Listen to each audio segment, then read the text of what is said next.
सालबारि दखरा दुलाराय बर' फरायसा आफादा एसएसएलसि आरो ओइचएस जोबथा आनजादाव टप 10 मासि आवग्रिनो हानाय फरायसाफोरखौ बरायनाय आरो मान बावदों।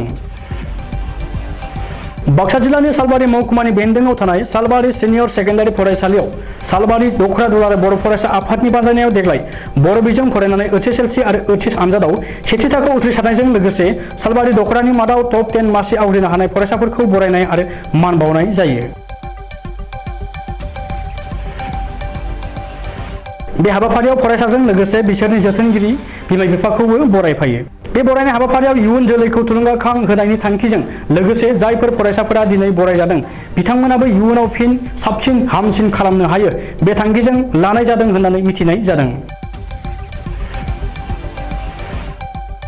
बे बरायनाय आरो मान बावनाय हाबाफारियाव बेखेवगिरि महरै नुजाथिफैयो बाक्सा जिल्ला दुलाराय बर' फरायसा आफादनि सोलोंथाइ नेहाथारि नितु कुमार ब्रह्मजों लोगोसे बाक्सा जिल्ला दुलाराय बर' फरायसा आफादनि आफादगिरि उमेश दैमारि आरो आलासि महरै नुजाथिफैयो मिरु दुलाराय बर' फरायसा आफादनि लेङाइ आफादगिरि रोमदोन बसुमतारिया। थांखि जानाय बुंथिगिरि महरै बाहागो लायो सालबारि गोजौसिन फरायसालिनि लोगो फोरोंगिरि कृष्ण बसुमतारिजों लोगोसे बाक्सा जिल्ला दुलाराय बर' फरायसा आफादनि लोगो बुंथिगिरि कुमुद बर', सालबारि गुदि बर' थुनलाइ आफादनि आफादगिरि नेहाथारि, सालबारि TCLCCनि मासिगिरि बिनोद मुसाहारि, सालबारि गोजौसिन फरायसालिनि गोरायुं तपेश्वर बसुमतारि, सालबारि हाथरखि फरायसालिनि गाहाय फोरोंगिरि सुमित्रा बर', लाइथुन सुजुगिरि कालीचरण उजिर, सालबारि बर' फरायसा आफादनि बोसोनगिरि रहिन मुसाहारि, रुपम बसुमतारि आरो सपन गयारि मोना माननि आलासि महरै बाहागो लायो। बे बरायनाय आरो मान बावनाय हाबाफारियाव बाहागो लाफैनानै नितु कुमार ब्रह्मआ दानि जाखांफुनाय फरायसाफोरखौ थुलुंगाखां होनायजों लोगोसे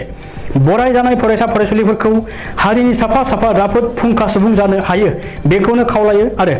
एबसुनि थांखि बादि जाहाथे गोरों गोरा जानानै बुहुमाव बर' माहारिखौ गेरेमसा हारि दानायाव मदद होनो हानायजों लोगोसे गावखौ गसंथानाय लाबोनायजों हारिनि फारसेबो नायफिननांगोन अब्लासो बर'आ इयुनाव गेरेमसा हारि दानो हागोन होननानै फोरमायो। बेराफारसे समाजनि माखासे गाज्रि थासारि ड्राग्स जौ जुवा बायदि गारि मटर साइकेल सालायनायफोरनिफ्राय गोजानाव थानो थाखाय खावलायदों। गावनि थांखियाव गोख्रोङै दावगालांनो थाखाय बयखौबो खावलायो नितु कुमार ब्रह्मआ।